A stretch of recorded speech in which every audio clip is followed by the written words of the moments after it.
حانی مولا عثمان کہتے ہیں کہ عثمان رضی اللہ عنہ جب کسی قبرستان پر ٹھہرتے تو اتنا روتے کہ آپ کی داڑھی تر ہو جاتی۔ ان سے کسی نے کہا، جب آپ کے سامنے جنت و جہنم کا ذکر کیا جاتا ہے تو نہیں روتے ہیں، اور قبر کو دیکھ کر اس قدر رو رہے ہیں؟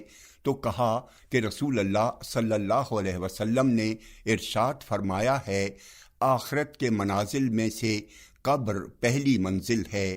سو اگر کسی نے قبر کے عذاب سے نجات پائی تو اس کے بعد کے مراحل آسان ہوں گے، اور جسے عذاب قبر سے نجات نہ مل سکی تو اس کے بعد کی منازل سخت تر ہوں گی۔ عثمان رضی اللہ عنہ نے مزید کہا کہ رسول اللہ صلی اللہ علیہ وسلم نے ارشاد فرمایا، گھبراہٹ اور سختی کے اعتبار سے قبر کی طرح کسی اور منظر کو نہیں دیکھا۔ جامع ترمذی حدیث نمبر 2308،